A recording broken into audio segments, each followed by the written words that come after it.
Community Cats podcast. Ready? Let's go.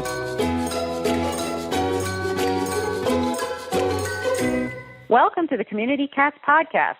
I am your host, Stacy LeBaron. I have been involved helping homeless cats for over 20 years with the Merrimack River Feline Rescue Society. The goal of this podcast is to expose you to amazing people who are improving the lives of cats. I hope these interviews will help you learn how you can turn your passion for cats into action.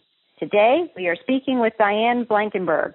Diane is the CEO and principal consultant for Humane Network, a national consulting organization dedicated to helping humane organizations and animal services agencies across the U.S. increase animal life-saving in responsible and sustainable ways. She was formerly the Community Programs and Development Director for the Nevada Humane Society, helping the organization reach and maintain a community-wide live release rate of over 92%. Diane also co-developed and co-facilitates the online life-saving centered Animal Shelter Management Certificate Program at the University of the Pacific. She has more than 13 years of experience in animal welfare and sheltering, and 25 years of experience in business consulting, facilitation, training, and coaching. She has a master's degree in business administration from the University of San Diego. Diane, I want to welcome you to the show. Thank you so much for having me. You've got incredible background and bio, but going back, how did you get started in animal welfare and an interest in community cats? Well, it's probably a typical response that a lot of people have in that they just love animals, and I always have. But as far as actually getting into the field as a career was one of those by-chance situations that maybe wasn't so much by chance. But I was on a family reunion in southern Utah and discovered Best Friend Animal Sanctuary, visited in the middle of a snowstorm, went home and decided I wanted to work for them. And I started looking for positions and wanted to use my business background in order to help a cause that I truly believed in. And it was only a few months later that I'd actually packed up and moved there, and that started my new career in animal welfare. Then I got very involved after that with Katrina rescue down in New Orleans, Alley Cat Allies, and that's where I really got even more exposed to the cat side of our field, especially community cats. And I ended up running a cat rescue camp for them and then staying on for another year to help with local in our efforts in the community as they recovered from that disaster. Could you explain a little bit more about what one of those camps looked like? And I also understand that you had been down to Louisiana a few weeks ago, and I'm just wondering, are there comparisons, or is it by far a totally different scenario in the two situations? Yeah, it's a great question, and I have to say last week it certainly brought back memories, but they were quite different. When I was working at the rescue camp, but it was the only one for cats that Alley Cat Allies was sponsoring about an hour north, actually, of New Orleans, we set up a camp on the property of a supporter of Alley Cat Allies, and she allowed us to erect large tents that we used as a cat shelters. And we had a small building on the site that we kind of used as our office, but people basically camped out on the property, and we were responding to people who were in need of help in trying to get back into their neighborhoods and their homes where they had left animals, and especially we were obviously responding to cat calls. So the authorities weren't letting them back, and we would go in and actually had permission to go into their homes and attempt to find the cats. We also had other cats brought to us by other people, and especially other organizations that were doing rescue work. So we cared for them and worked the best we could at finding the homes and the owners to be able to have the cats reunited with them, which was obviously one of the coolest things about the whole experience. Those that we couldn't reunite, we found homes placement for and still continue to try to reunite as long as we could. So we ended up, I think, with handling about 360-some cats there. The difference between that and the situation I saw last week after the floods in the Louisiana area is that people were able to get back into their homes much quicker. The flooding was specifically from the rivers themselves and not the levee breaches that we had in New Orleans and the flooding that stayed at a certain level for a substantial period of time. It was horrible what happened 2 weeks ago in Louisiana, but the waters did recede pretty quickly, which allowed people to get back into their homes. So we were already seeing people renovating their homes and trying to recover what was left. And we even visited some shelters that had already started to rebuild. So there's certainly still a lot to do, but it wasn't the same kind of sustained problem both for the people or the cats that the Katrina situation was. So were the folks allowed to bring their cats with them, or were there cat people letting cats out of their houses? Were there rescue efforts? We saw all these pictures of dogs being rescued and obviously farm animals and stuff, but didn't know what you thought the situation on the ground level was for the cats in general, as well as our community cats too.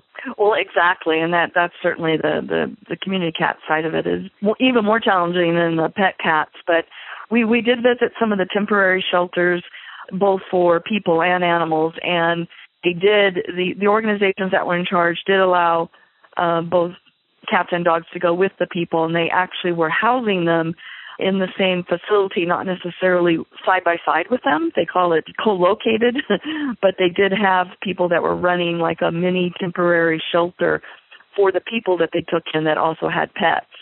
And then, of course, other shelters were set up to where people were bringing in strays, both cats and dogs, that they found after the floods, and in some cases some animals, were washed down. We did visit a particular shelter that was actually right on a riverbank called Denham Springs in a parish just outside of Baton Rouge. And I met with the executive director there, and she had relayed to me that she was there when the flooding happened, and they basically opened up the kennels of the doors, and if the cats, they just grabbed whatever carrier box they could put them in as fast as they could. And then the water rose to a foot of the top of the shelter. They were literally just pulling animals up onto the roof. They had some 60 dogs up on the roof at one time that were being then rescued into the boats. And out of the 100 cats that they had there, she said they only lost maybe 6. It all happened so fast that the people were literally swimming in to help them. They also had a feral cat colony on their property that they obviously didn't know what had happened until afterward, and a large percentage of those cats made it through also. So, that's interesting. The feral cats found some place to hunker down until the waters receded? Yes, and that's what we found with other people that had, when they have told the stories of rescuing cats, they were basically in trees. I saw this one kitten that said it was days later that had been apparently in this tree for days and certainly through the flooding, but had managed to survive. So, and we worked with some groups that are in the area, and they were basically going around to various locations that they were already very familiar with and trying to assess the situation and make sure as best they could that the animals were okay, but also that the people that were caring for them had food and whatever else they might need to continue that care. So basically, after the water receded and people are starting to move back into the community, the important part is to reestablish a feeding routine and some sort of sheltering to basically lure the cats back out to get them sort of back into that normal cycle and system, so that then you can see how the cats are doing and how many made it through it okay. Right. And we did visit a few sites and actually with some caregivers, talked with some caregivers that just to see what the situation was. And, of course, we were looking mostly in our trip there to how else Alley Cat Allies could help. What could they do to help make a difference and support the recovery process. We met with one caregiver that was in a trailer park, and he basically was the caregiver for the entire park. And he was quite certain the cats normally hang out under the trailers. He was certain he'd lost a few, but there still were quite a few there. So, yes, it was trying to obviously assess the situation when they're not, they're still kind of, like you said, recovering from the whole event. And it's, a scary process for them. And I know that when I was working down after Katrina, there were some cats, or a lot of cats, that people thought were totally feral that turned out not to be. Actually turned out to be pet cats, but after they'd gone through the ordeal, it certainly traumatized them quite a bit, and they were not acting in a very friendly way at the time, which was totally understandable. I thank you so much for taking the trip down to Louisiana and assessing the events there. And it seems like we're sort of at a loss in terms of helping community cats at such a time, because we're so dependent on them being independent and figuring out really the best solutions. So I figure they're probably smarter than we are in handling these scenarios. Well, they are pretty amazing in their survival instincts. And one of the things that we're continuing to work with Ally Cat allies on is what can be different in the future to be able to help them, the community cats, that is, quicker and better, because they're often ones that are not part of the plans many times, and we're looking to what can we do with the groups down there and the existing coalitions to create some kind of process that would help us or whoever is involved to assess the situation with them faster and get help for them as needed after something like this happens.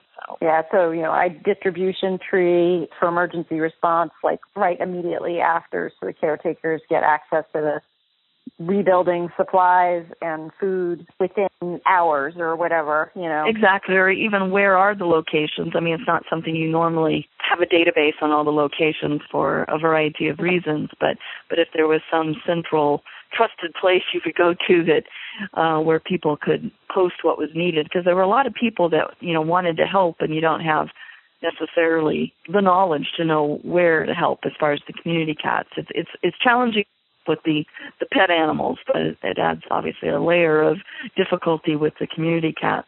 Yeah. But they're equally important to us. So totally. I'm going to turn the tables a little bit, and if you can tell me some background on the program that you have at the University of the Pacific. Oh, absolutely. We now just started our fourth round of the shelter management program through the University of the Pacific.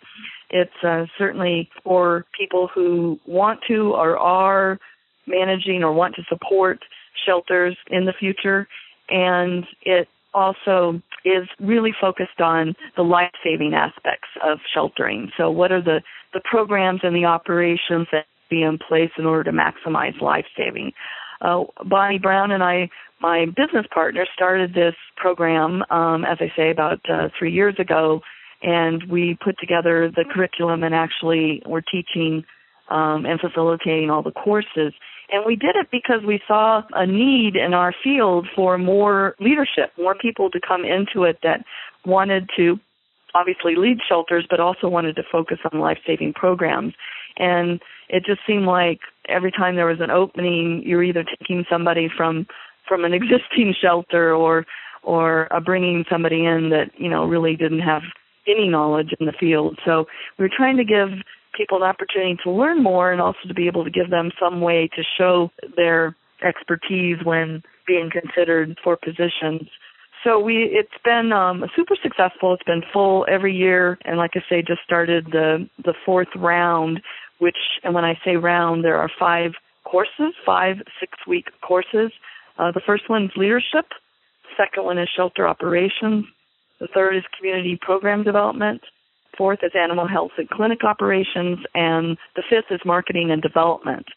Students do not have to take it in a particular order. They don't even have to take all of the courses, only if they want the certificate. So some people come in just for a particular subject area, and even though the round has started, the second will be starting up on October 10th, which would be shelter operations.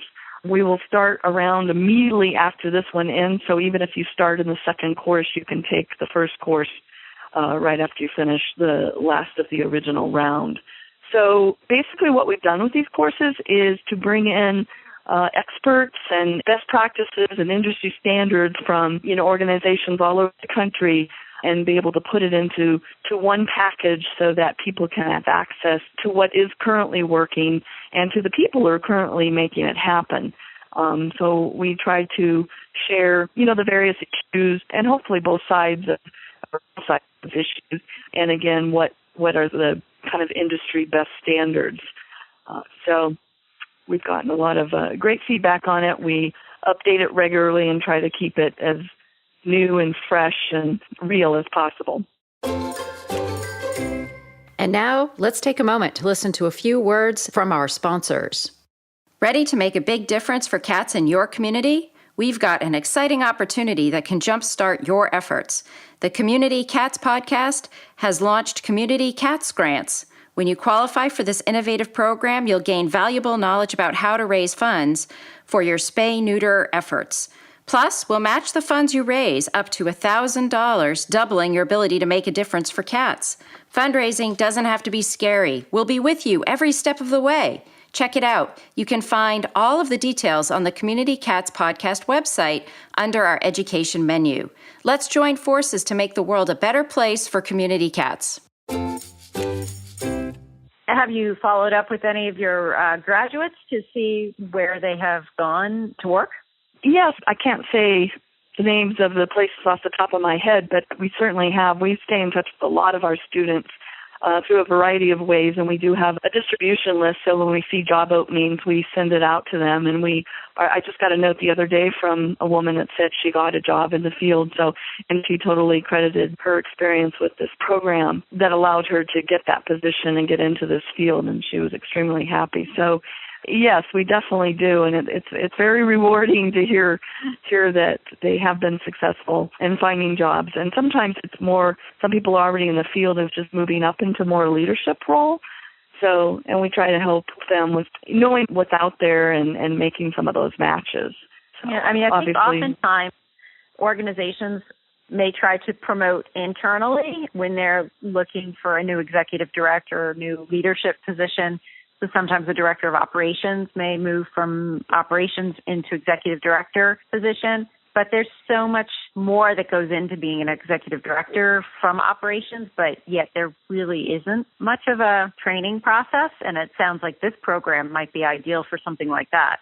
Yeah, absolutely. And even somebody who wants to be an operations director, because it doesn't have to just be people that want to be in the totally lead position. But you're right, there's a lot of different aspects of running a shelter and being able to be exposed to all those. And sometimes, someone's in a executive director position, but they may not be as strong in some of the other areas, which gives them a more well-rounded feel for the field and for the various aspects of running a shelter, especially depending on the size of it. With the University of Pacific, how many graduates have you had approximately? Oh gosh, that's a great question.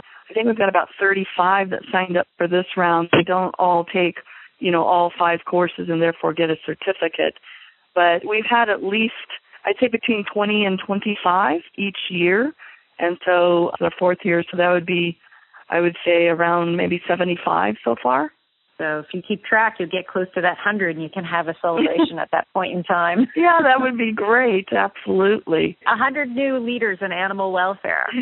I think leadership development, I think education as an ongoing practice for everyone is really important. Always trying to learn new things and reach out. And as you said, you don't have to commit to the whole process. You can just try it out and see how it works. Online, you don't have to drive anywhere, so you can't do that. And I love online learning. So yeah, absolutely. And we've had students from all over the country, and we've also had international students, which has been fun to compare some of the practices and standards in other countries too. So it is easy. We do accommodate, even when we're providing some of our expert sessions, we do WebEx sessions, but even if there are times that people can't participate easily, we record everything so that anybody can access it at any time that's in the program. If people are interested in finding out more about the courses or reaching out to you at Humane Network to find out more about your experiences in Louisiana, find out more about Humane Network, or just ask you, any questions, how could they find you? Well, humanenetwork.org is our website, and you can certainly find out more about our services on there. And there's also information about the shelter program, and there's a link into the University of the Pacific that can even give you more details regarding costs and dates, etc. Also, info@humanenetwork.org comes directly to me, and I'm certainly happy to answer any questions specifically that anyone might have. We are constantly working with new shelters all over the country, and not just shelters, but any kind of animal welfare organization that just might need any kind of help in increasing their life saving. And sometimes it's directly and sometimes it's indirectly. So we might help with implementing specific programs, or it could be just helping with strategic planning or improving cost efficiency so that ultimately it can work towards greater life saving. Excellent. And is there anything else you'd like to share with our listeners today? Just that we're in this because we really, obviously, I hope it's obvious that we love the cause, and we want to not only help the animals, but we want to help the people that help the animals. So I didn't mention this earlier, but that was my pre-animal background was organizational behavior. So to me, it was ultimate of being able to bring these two fields together. So how do we as people become more efficient and more effective and work together better in order to be able to be of better service to the animals? So happy to talk to anybody anytime just about what their needs are and how we might be able to assist them. And hopefully people will reach out and hopefully we can point them in the right direction even if we don't have what they need. Diane, thank you so much for being a guest on my show, and I look forward to having you on in the future. Well, thank you so much. It was certainly my pleasure, and I appreciate all that you do for the community cats of our country. Thank you for listening to the Community Cats podcast. I would really appreciate it if you would go to iTunes and leave a review of the show. It will help spread the word to help more community cats.